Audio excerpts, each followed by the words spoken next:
सरकार लाई है विद्यार्थियों के लिए डिजिटल लाइब्रेरी। बच्चों के उज्जवल भविष्य के लिए बिहार सरकार है सदा अग्रसर और तैयार। कक्षा 1 से कक्षा 12 तक की सभी पाठ्य पुस्तक पूरक सामग्री एवं वीडियो अब शिक्षा विभाग बिहार सरकार द्वारा विकसित पोर्टल पर है उपलब्ध। अध्ययन सामग्री देखने के लिए BEPCLOTS.bihar.gov.in पर विजिट करें अथवा एंड्रॉइड मोबाइल पर गूगल प्ले स्टोर से E-LOTS ऐप डाउनलोड करें। शिक्षकों, अभिभावकों एवं बच्चों से अनुरोध है कि इस लाइब्रेरी का अधिक से अधिक लाभ उठाएं और अपनी पढ़ाई जारी रखें।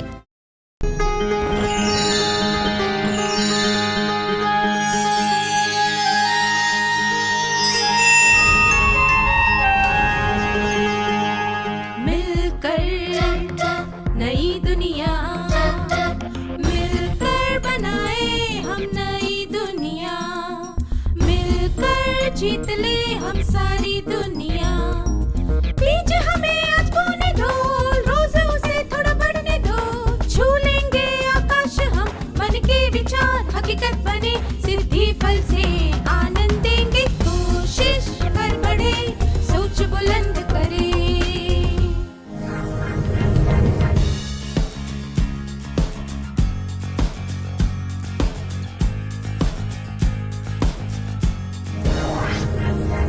नमस्ते छात्रों, आप सबको देखकर खुशी हुई। मुझे यकीन है कि अब आपने तथ्य और राय के बीच का फर्क अच्छी तरह समझ लिया होगा और आप असहमति वाली परिस्थितियों को उचित तरीके से संभाल रहे होंगे। क्या अब हम एक क्रियाकलाप करें ताकि पिछले सत्र में सीखी हुई बातें ठीक से समझ आ जाएं? आपको स्क्रीन पर 2 कथन दिखाए जाएंगे। आपको इनमें से राय और तथ्य पहचानने हैं। इस साल हमारी स्कूल को फिर से पेंट किया गया। अगर भानु को क्रिकेट टीम का कप्तान बनाया जाए तो टीम जरूर जीतेगी।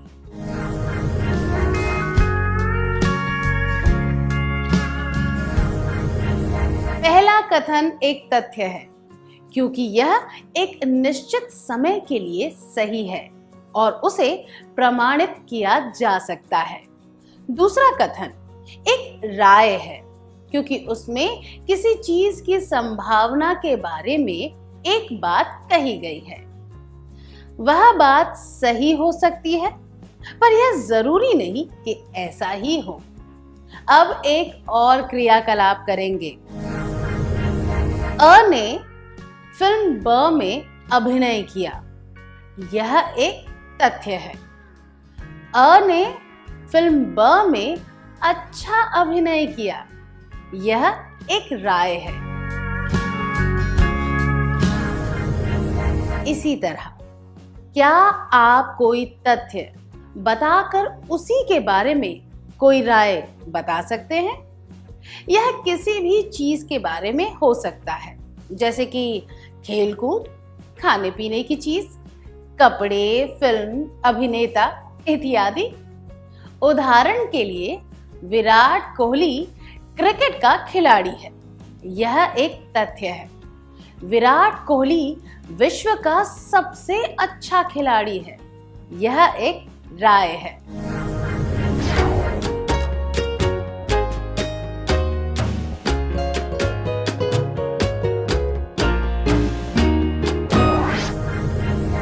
धन्यवाद। चलिए अब हम उचित तरीके से असहमत होने की अपनी योग्यता को जांचते हैं। स्कूल के कुछ छात्र यह चर्चा कर रहे हैं कि शिक्षक दिवस पर वे शिक्षकों का अभिनंदन कैसे करेंगे। एक व्यक्ति ने कहा कि पुष्प गुच्छ देने चाहिए और दूसरे ने सुझाव दिया कि कोई उपहार देना चाहिए। क्या 2 छात्र स्वेच्छा से आकर इसका अभिनय करके दिखा सकते हैं?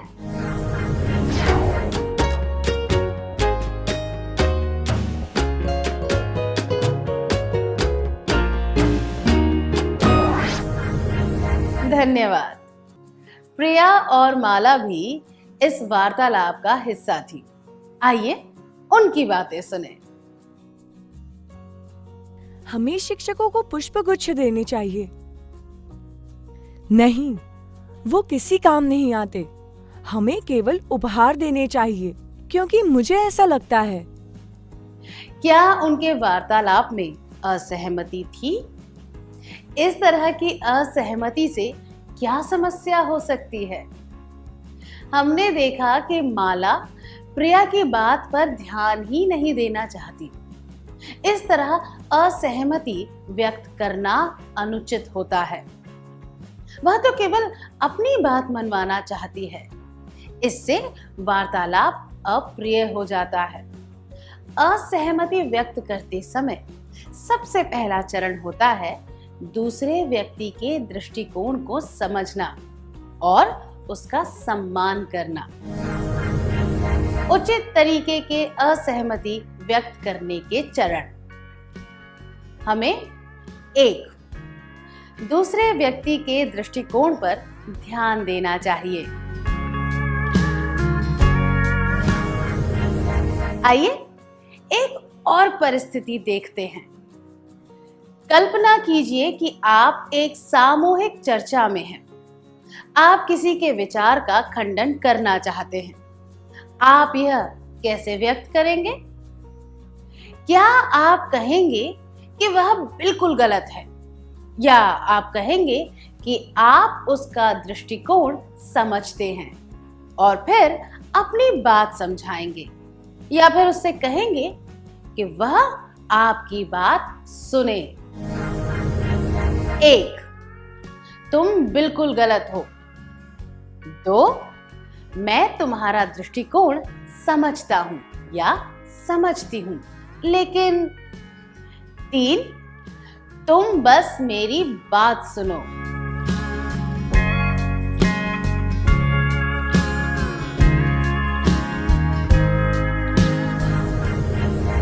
यह कहना कि तुम बिल्कुल गलत हो और तुम बस मेरी बात सुनो असहमति व्यक्त करने के अप्रिय और तानाशाही वाले तरीके हैं। इस तरह शुरू करना, मैं तुम्हारा दृष्टिकोण समझ सकता हूं या समझ सकती हूं, लेकिन, और इसके बाद अपनी राय बताना असहमति का उचित तरीका है। इससे उचित तरीके से असहमति व्यक्त करने का माहौल बनता है। सामने वाले व्यक्ति को महसूस होता है कि उसकी बात भी सुनी जा रही है। इससे उन्हें यह भी लगता है कि उनकी बातों की कद्र की जा रही है। ऐसा वातावरण पैदा करने से लोग आपकी बात सुनने में ज्यादा रुचि दिखाएंगे। क्या आप सोच सकते हैं कि सही समय और सही इरादे से कहे गए इस आधे वाक्य में भी कितनी ताकत हो सकती है? क्या अब हम एक क्रियाकलाप करें? 3 दोस्त खेल कूद की एक टीम बनाने की योजना कर रहे हैं और उसका नाम रखने के बारे में चर्चा कर रहे हैं। क्या कोई 3 विद्यार्थी इस परिस्थिति का अभिनय करके दिखा सकते हैं?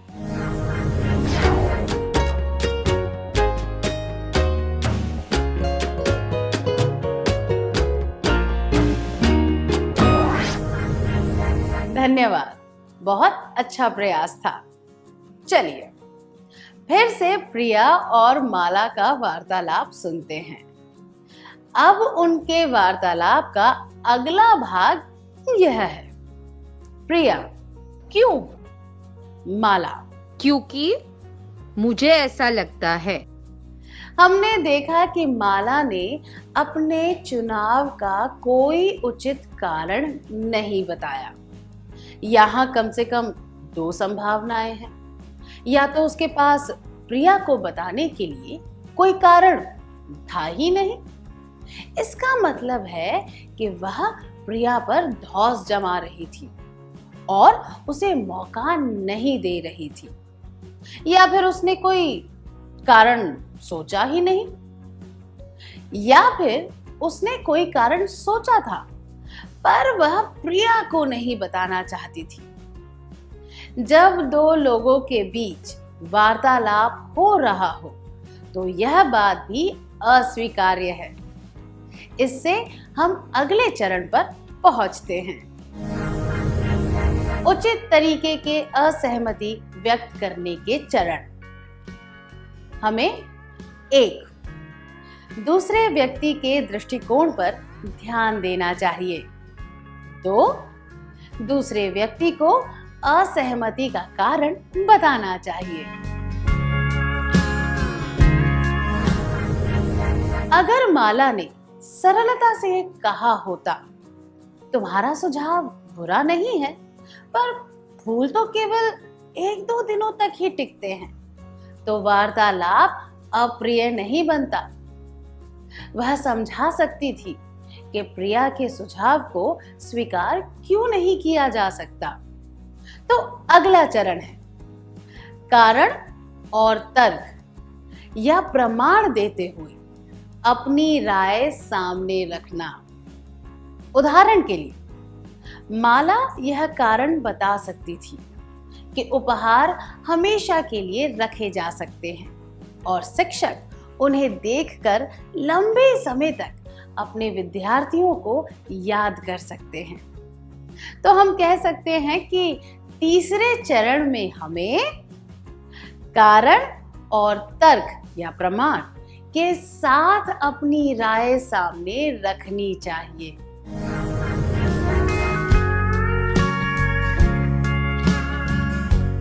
उचित तरीके के असहमति व्यक्त करने के चरण। हमें 1. दूसरे व्यक्ति के दृष्टिकोण पर ध्यान देना चाहिए। 2. दूसरे व्यक्ति को असहमति का कारण बताना चाहिए। 3.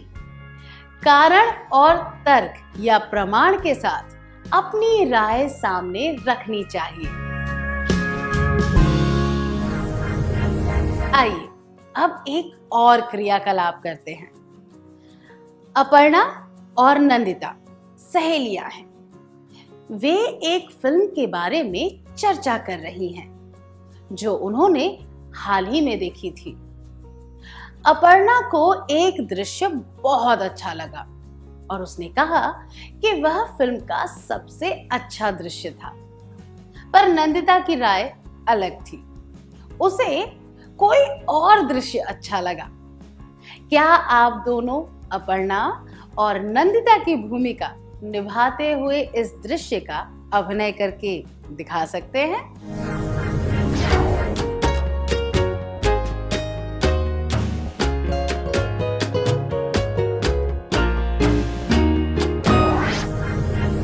बहुत बढ़िया था, धन्यवाद। फिर से माला और प्रिया के बारे में बात करते हैं। अगर प्रिया भी अपने सुझाव के लिए अच्छा कारण बता दे तो क्या होगा? ऐसी परिस्थिति में माला को वह सुनने के लिए तैयार रहना होगा और उचित तरीके से असहमति व्यक्त करनी होगी। उसे अपने समर्थन में बेहतर कारण बताने होंगे ताकि प्रिया उसकी बात मान जाए। इसके अनुसार कहा जा सकता है कि अगला चरण है जवाबी तर्क के लिए तैयार रहना। उचित तरीके के असहमति व्यक्त करने के चरण। हमें 1. दूसरे व्यक्ति के दृष्टिकोण पर ध्यान देना चाहिए। 2. दूसरे व्यक्ति को असहमति का कारण बताना चाहिए। 3. कारण और तर्क या प्रमाण के साथ अपनी राय सामने रखनी चाहिए। 4. जवाबी तर्क के लिए तैयार रहना चाहिए। जवाबी तर्क से नए विचार जन्म लेते हैं, है ना? इस उदाहरण के अनुसार अगर दोनों के बीच असहमति ही रहे तो कोई बिल्कुल नया सुझाव सामने आ सकता है, जैसे कि शिक्षकों को पिकनिक पर ले जाना या उन्हें दावत देना। बात तो तब बिगड़ती है जब असहमति झगड़े में बदल जाती है। ऐसी परिस्थिति में बातचीत बंद कर देनी चाहिए और गुस्सा ठंडा होने का इंतजार करना चाहिए। अब हम एक क्रियाकलाप करेंगे। नीला और अकीला एक फिल्म देखने जाने वाले हैं। नीला ने सुझाव दिया कि फिल्म अ देखनी चाहिए। अकीला ने पहले से वह फिल्म देखी है, इसलिए उसने फिल्म ब में जाने के लिए कहा। पर नीला ने कहा कि फिल्म ब ज्यादातर लोगों को पसंद नहीं आई है। अंत में उन्होंने तय किया कि फिल्म के बजाय फूलों की प्रदर्शनी देखने जाएंगे। क्या आप दोनों इस दृश्य का अभिनय करके दिखा सकते हैं?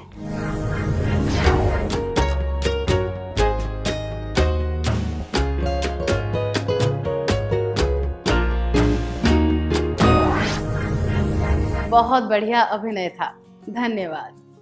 हमें भी अपनी असहमति शिष्टता से व्यक्त करनी चाहिए और दूसरों को अपने विचार व सुझाव बताने चाहिए। क्या अब हम सत्र का सार संक्षेप कर लें?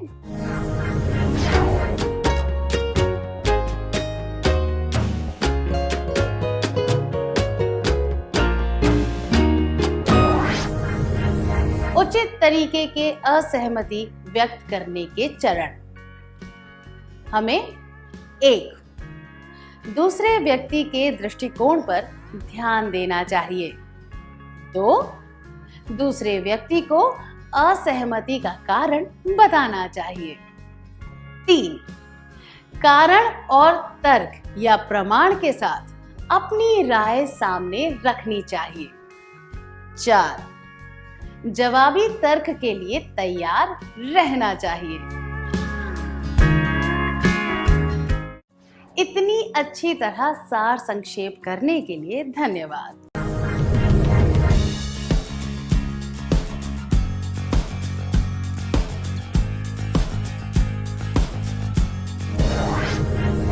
नमस्ते विद्यार्थियों, आप सबको देखकर खुशी हुई।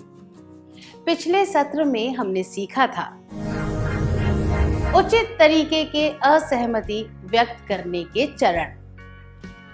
हमें 1. दूसरे व्यक्ति के दृष्टिकोण पर ध्यान देना चाहिए। 2. दूसरे व्यक्ति को असहमति का कारण बताना चाहिए।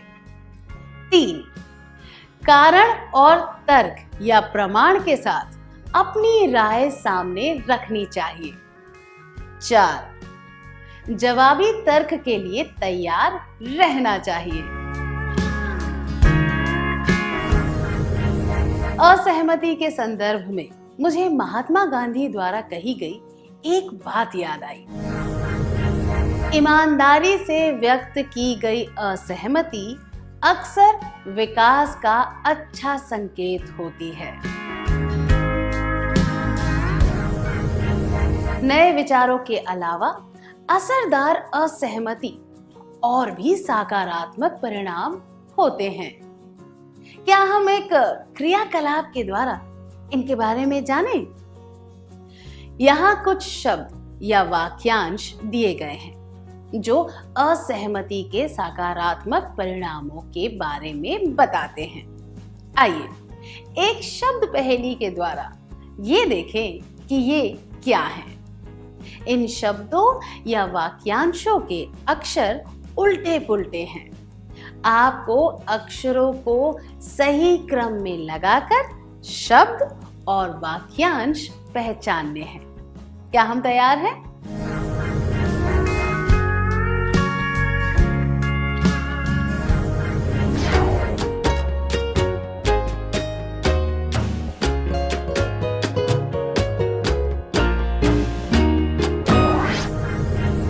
बहुत अच्छा प्रयास किया आप सबने।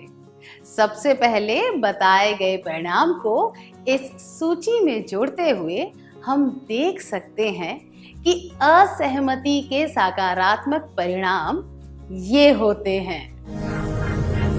असहमति के सकारात्मक परिणाम: 1. नए विचार। 2 बेहतर तरीके, 3 परिवर्तन, 4 नवीन प्रक्रिया, 5 संसाधनों का बेहतर उपयोग, 6 नए कौशल।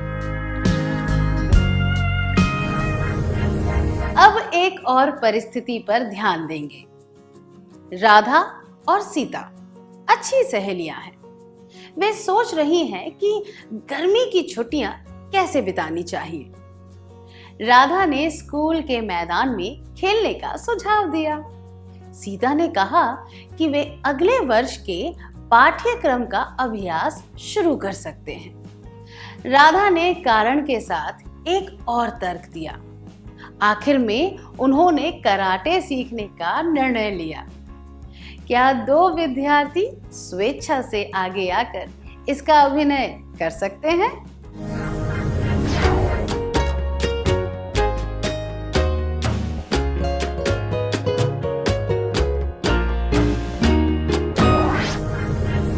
धन्यवाद। क्या आपने देखा कि यहाँ क्या हुआ? जब पढ़ाई और खेलकूद इन 2 विचारों के बीच काफी असहमति हो चुकी थी, तो कराटे का नया सुझाव सामने आया। तो असहमति से नए कौशल सीखने के अवसर सामने आते हैं। चलिए अगली परिस्थिति देखते हैं। सुकुमार और कादर परीक्षा की तैयारी कर रहे हैं। सुकुमार ने सुझाव दिया कि साथ बैठकर पढ़ना चाहिए। कादर ने पहले कभी इस तरह की पढ़ाई नहीं की है, इसीलिए वह ऐसा नहीं करना चाहता। सुकुमार ने उसे समझाया कि साथ बैठकर पढ़ने के क्या फायदे होते हैं। कादर उसकी बात से सहमत हो गया और दोनों ने मिलकर पढ़ने का निर्णय लिया। क्या आप दोनों इस परिस्थिति का अभिनय करके दिखा सकते हैं?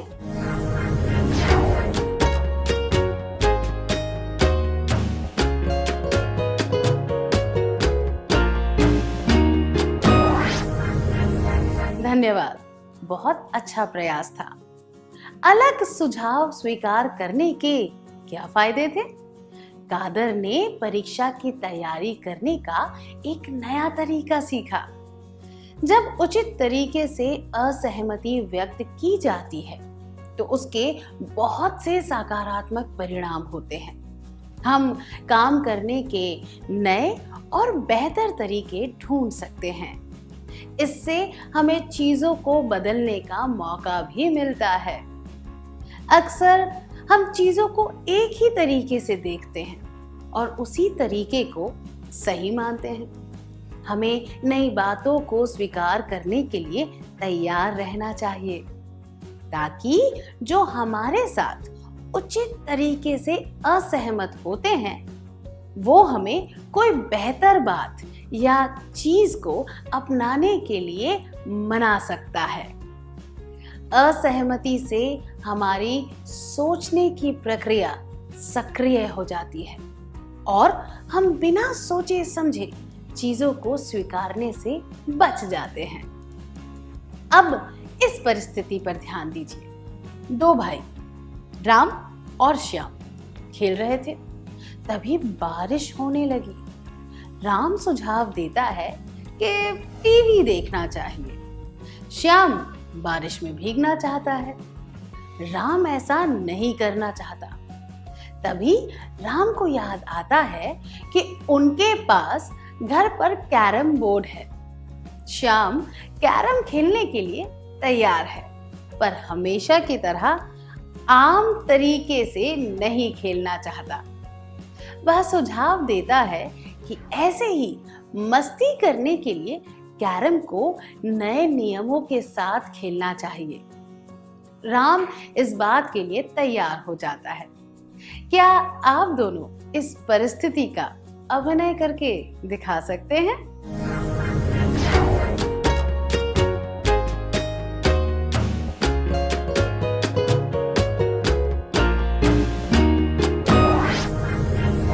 धन्यवाद। तो यहाँ क्या हुआ?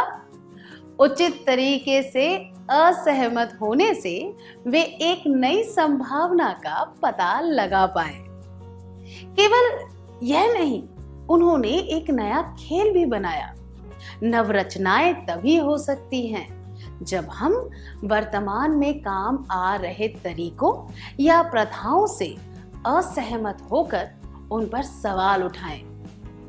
इससे हमें यह सोचने का मौका भी मिलता है कि हम उपलब्ध वस्तुओं का प्रयोग किस तरह कर रहे हैं। जैसे कि इस उदाहरण में राम और श्याम के पास जो चीज उपलब्ध थी, यानी कि उनका कैरम, उसी का प्रयोग करते हुए उन्होंने एक नया खेल बनाया। क्या अलग तरीके से सोचने से आपको कभी कोई नए विचार आए हैं? परिणाम स्वरूप क्या आपने उपलब्ध चीजों का बेहतर प्रयोग किया है? कृपया इसके बारे में सबको बताइए।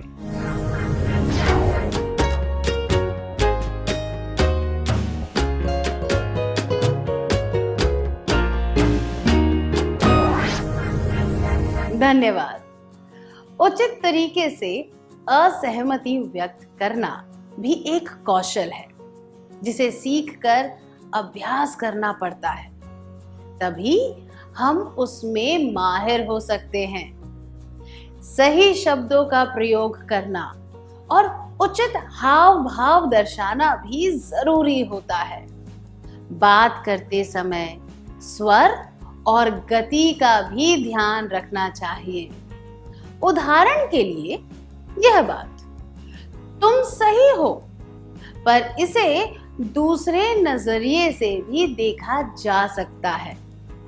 मधुरता से कही जाए तो यह बात ज्यादा आसानी से स्वीकार हो जाएगी, जबकि इसी बात को कटु या निंदापूर्ण स्वर में कहा जाए तो अप्रिय लग सकती है। क्या अब हम एक और क्रियाकलाप करें? क्या दो विद्यार्थी स्वेच्छा से आगे आकर मधुर, कटु और गुस्सैल तरीकों से यह व्यक्त कर सकते हैं, तुम्हारी बात में दम है, लेकिन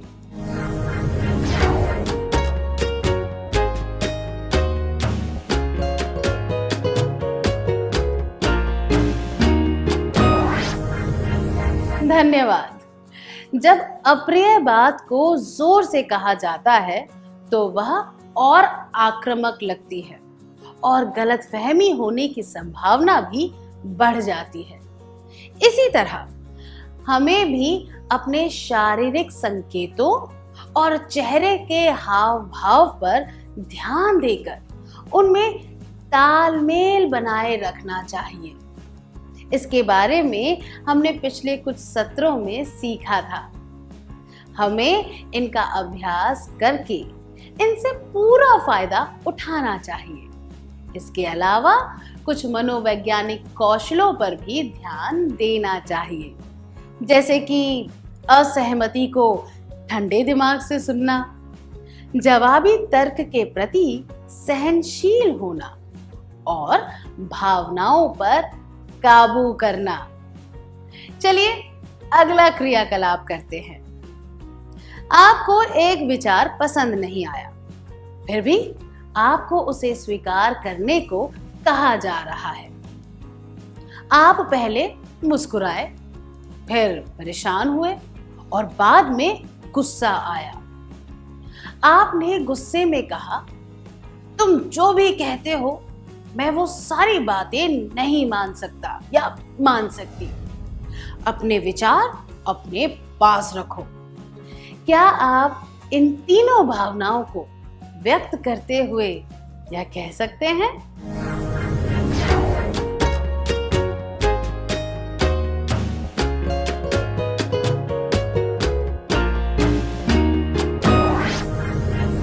बहुत बढ़िया प्रयास था, धन्यवाद। अब एक क्रियाकलाप करेंगे। चित्रा को शास्त्रीय संगीत सुनने का बहुत शौक है। उसने अपनी सहेली काव्या से एक संगीत समारोह में साथ चलने की जिद की। काव्या को संगीत से ज्यादा नृत्य में दिलचस्पी है। उसने तुरंत तेज आवाज में जवाब दिया, मुझे हर बार तुम्हारे साथ जबरदस्ती शास्त्रीय संगीत सुनना पड़ता है। तुम ही जाओ वहां अकेली, मैं नहीं आने वाली। यह सुनकर चित्रा ने कहा कि अब वह उसे कभी भी कहीं आने के लिए नहीं कहेगी, फिर चाहे वह कोई फिल्म या नृत्य का कार्यक्रम ही क्यों ना हो। काव्या को केवल संगीत समारोह से परेशानी थी, पर उसकी तेज आवाज की वजह से चित्रा बुरा मान गई और उनकी दोस्ती में दरार आ गई। क्या आपके साथ कभी ऐसा हुआ है कि गलत तरीके से बात करने की वजह से कोई गलतफहमी हो गई हो? कभी आपके दोस्त ने आपके साथ गलत स्वर में बात की हो, या फिर आपने किसी के साथ ऐसा किया हो? क्या आप इसके बारे में सबको बताना चाहेंगे?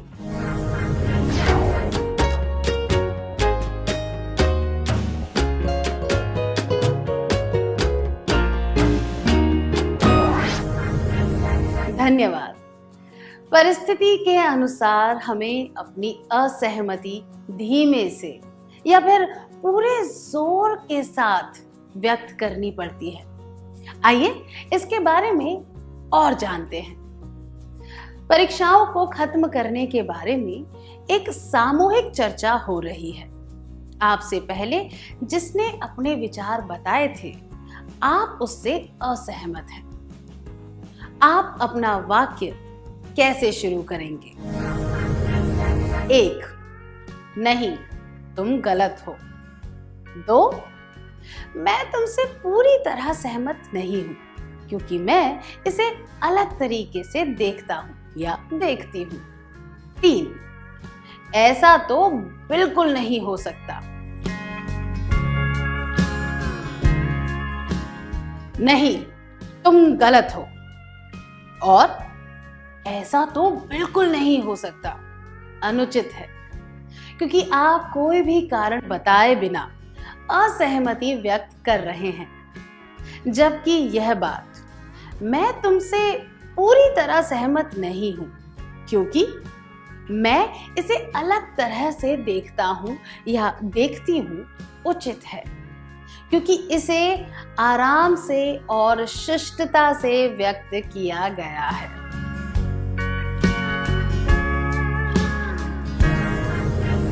हम उचित शब्दों के प्रयोग के बारे में चर्चा कर रहे थे। कुछ उपयोगी कथनों को सीखने से हम वास्तविक जीवन में उनका प्रयोग कर सकते हैं। परिस्थिति के अनुसार हम सहजता से या फिर जोर से असहमत हो सकते हैं। इस उद्देश्य के लिए क्या हम कुछ कथन देखें? मैं आपको कुछ कथन दूंगी। आपको पहचानना है कि इनमें से सहज भाव वाले कौन से हैं और जोर से कहने वाले कौन से। वास्तव में तुम्हारा यह मतलब नहीं हो सकता। मैं बिल्कुल असहमत हूं। मुझे पूरा यकीन नहीं है। मुझे लगता है कि तुम्हारा विचार गलत है।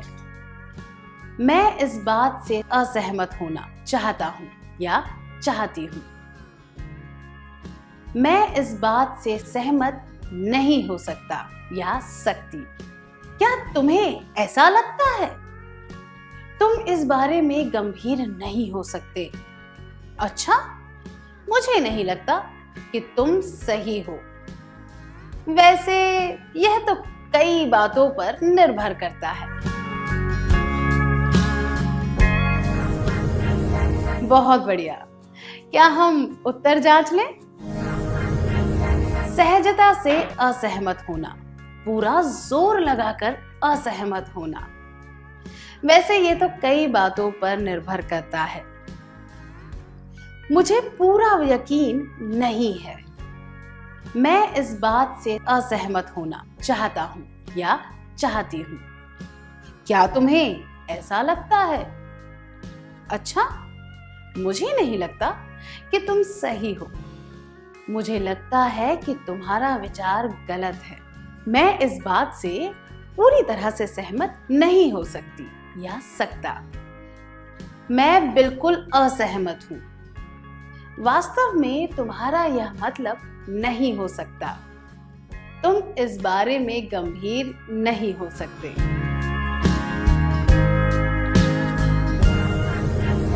याद रहे, यह केवल एक रूपरेखा है।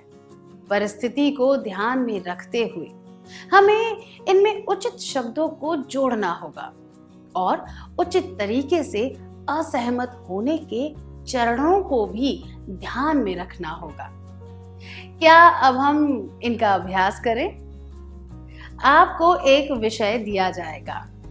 आप जोड़े बनाकर उचित हाव भाव व शब्दों के प्रयोग से अपनी असहमति व्यक्त करेंगे।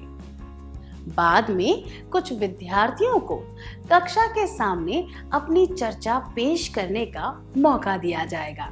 क्या हम तैयार हैं? विषय यह है, वाहन चलाने का लाइसेंस लेने के लिए सही उम्र क्या है? आपने अभी जो कथन सीखे थे उनका प्रयोग करने का पूरा प्रयास करें।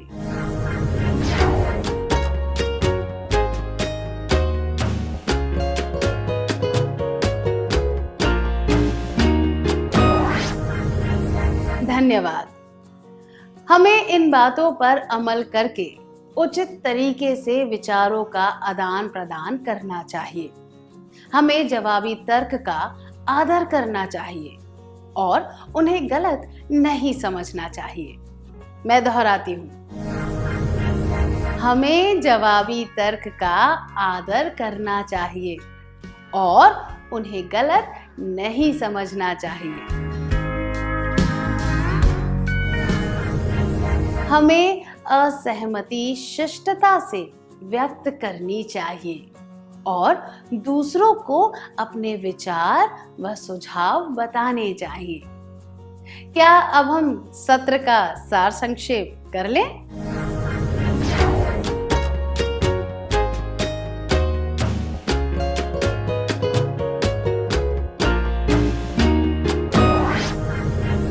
असहमति के सकारात्मक परिणाम: 1. नए विचार। 2. बेहतर तरीके। 3. परिवर्तन। 4. नवीन प्रक्रिया। 5. संसाधनों का बेहतर उपयोग। 6. नए कौशल। परिस्थिति के अनुसार हम मधुरता से या फिर जोर से असहमति व्यक्त कर सकते हैं, पर हमें हमेशा शिष्ट रहना चाहिए।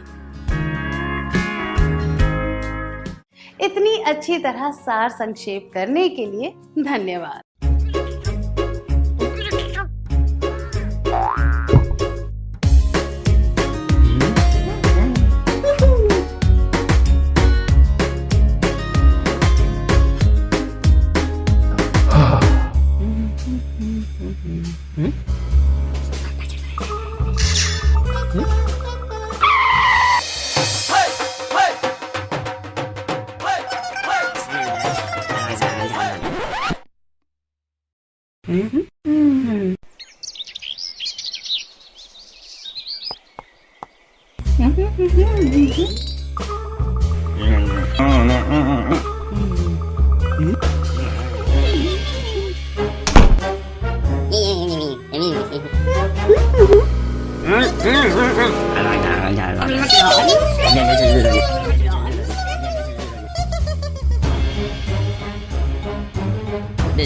Telekovid kagaraman dia kata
नमस्ते छात्रों, क्या आप सब मजे में हैं?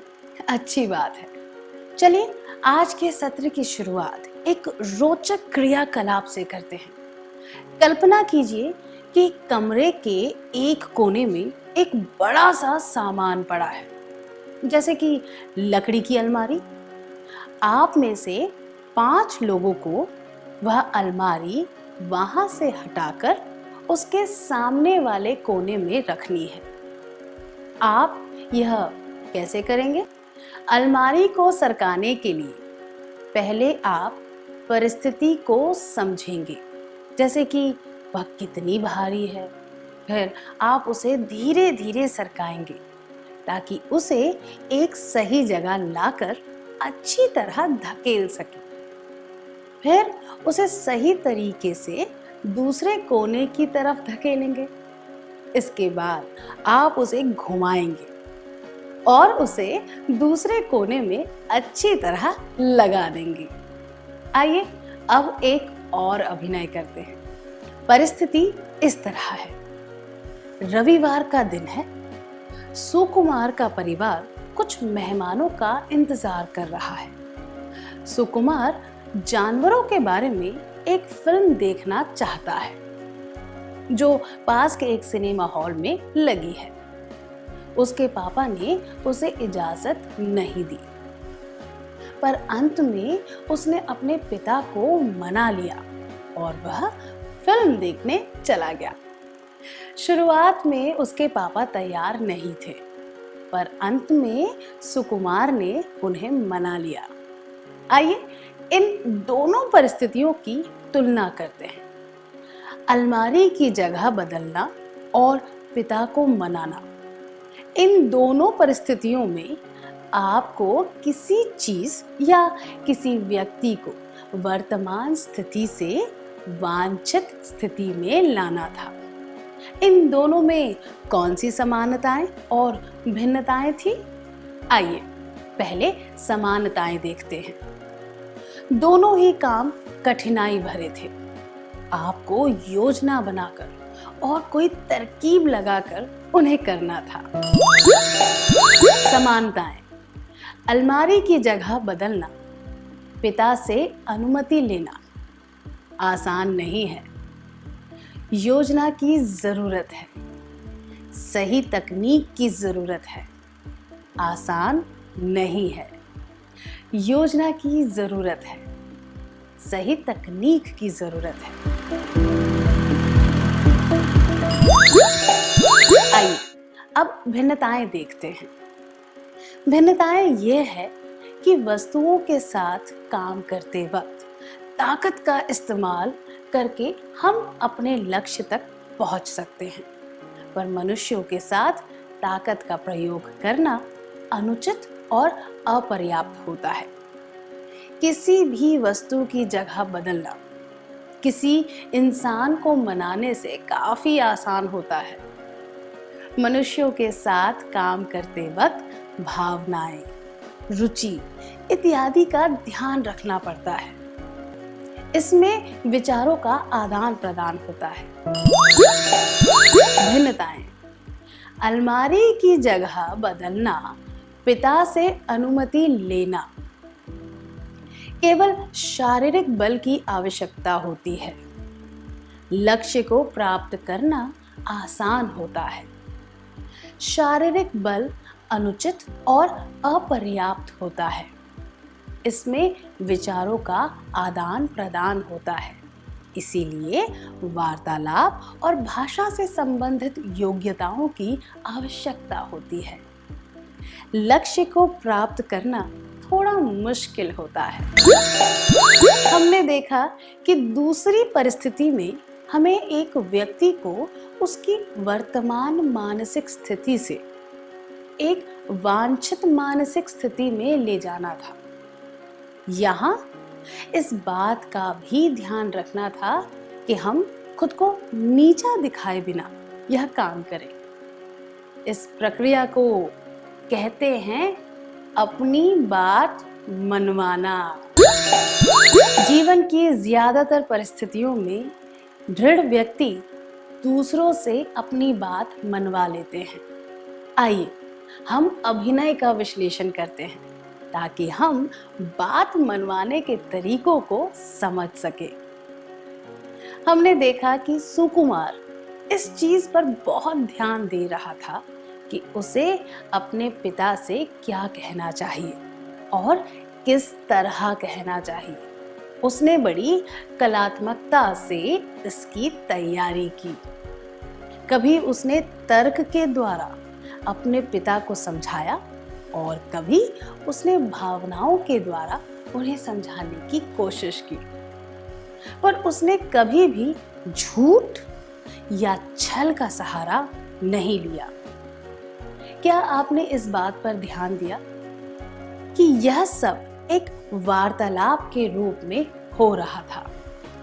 हम कह सकते हैं अपनी बात मनवाने में ये चीजें शामिल हैं। ध्यानपूर्वक तैयारी करना, वाद विवाद को सही रूप देना, अपने दृष्टिकोण को अच्छी तरह समझाना, तर्क का प्रयोग करना, झूठ और छल के बिना भावनाओं का प्रयोग करना। क्या अपना काम करवाने के लिए आपने कभी किसी को मनाया है? तो हमने देखा कि किसी को मनाना एक जटिल प्रक्रिया है जिसमें 2 या उससे ज्यादा व्यक्ति शामिल होते हैं। प्रत्येक व्यक्ति की भावनाएं, रुचि इत्यादि अलग अलग होती है। हमने जाना कि किसी को मनाने में कौन सी बातें शामिल होती हैं, पर किसी को मनाते वक्त कुछ ऐसी बातें हैं जो हमें नहीं करनी चाहिए। आइए एक क्रियाकलाप के द्वारा इन बातों के बारे में जानते हैं। अनीता को यह बात बिल्कुल पसंद नहीं कि उसकी छोटी बहन बहुत ही अव्यवस्थित है। वह चाहती है कि उसकी बहन को व्यवस्थित रहने का महत्व पता चले। रोज सुबह वह गंभीरता से अपनी बहन को याद दिलाती है कि उसे व्यवस्थित तरीके से अपने काम करने चाहिए, पर उसकी बहन के व्यवहार में कोई बदलाव नहीं आता। अनीता की गलती क्या है? उसने अपनी बहन की आदत को अच्छी तरह नहीं आंका है, या वो बहुत आलोचनात्मक तरीके से बात करती है, या फिर वो अपनी बहन को सुधारने का प्रयास कर रही है। हमने देखा कि अनीता अपनी बहन के व्यवहार को बदलने के लक्ष्य के पीछे बहुत आक्रामक तरीके से काम कर रही है। वह पूरा जोर देकर रोज सुबह एक ही बात रटती है। वह अपने विचार उस पर थोपना चाहती है। उसका प्रयास एक तरफा है, इसीलिए एक आदेश की तरह लगता है। इसमें 2 व्यक्तियों के बीच हो रही प्रक्रिया की कोई भावना नहीं है। उसने अपनी बहन को समझाने या वार्तालाप करने का कोई प्रयास ही नहीं किया है। हमने इससे क्या सीखा? किसी से अपनी बात मनवाते वक्त हमें आक्रामक तरीके नहीं अपनाने चाहिए। आइए अब एक और परिस्थिति पर ध्यान देते हैं। विजया अपनी गणित की परीक्षा की तैयारी कर रही है, जो कि 2 बजे है। ज्योमेट्री बॉक्स में उसका प्रकार टूट गया है। उसे 12:30 बजे से पहले नया प्रकार लाने की जरूरत है। अभी 9 बजे है। वह चाहती है कि उसका भाई दौड़कर दुकान पर जाए और दूसरा प्रकार ले आए, पर उसका भाई अभी किसी काम में व्यस्त है और 11 बजे के बाद ही दुकान जा सकता है। विजया उसे मनाने की कोशिश कर रही है ताकि वह तुरंत दुकान पर चला जाए। इस बात से उसके भाई को गुस्सा आ गया और उसने कहा कि अब वह यह काम बिल्कुल नहीं करेगा। उसने अपनी बहन से कहा कि परीक्षा के समय स्कूल जाते वक्त वह रास्ते से प्रकार खरीद ले। अब विजया के पास कोई विकल्प नहीं है। उसे खुद ही प्रकार खरीदने जाना पड़ेगा। विजया जो चाहती थी वह नहीं हुआ। विजया जो चाहती थी वह क्यों नहीं हुआ? विजया अपने भाई को मना नहीं पाई क्योंकि उसका तरीका सही नहीं था। उसे लगता है कि किसी और की राय नहीं माननी चाहिए। जिस व्यक्ति से हम अपनी बात मनवाना चाहते हैं वह यह देखता है कि सामने वाला व्यक्ति उसकी चिंता को समझकर उसकी राय मान रहा है या नहीं। जो लोग अपनी बात मनवाने के लिए अपनी जगह पर अड़े रहते हैं और समझौता नहीं करना चाहते, वे ये भूल जाते हैं कि किसी को मनाना एक तरफा काम नहीं होता। किसी को निपुणता से तभी मनाया जा सकता है जब दोनों पक्षों के लोग एक दूसरे की बात को सुने और समझें। जब वे दोनों बीच का एक रास्ता निकाल लेते हैं तो वे शांति से एक हल ढूंढ पाते हैं। संक्षिप्त में कहें तो जब लोग समझौता नहीं करना चाहते तब वे अपनी बात नहीं मनवा पाते हैं। किसी से अपनी बात मनवाते वक्त हमें आक्रामक तरीके नहीं अपनाने चाहिए। समझौता स्वीकार करना चाहिए।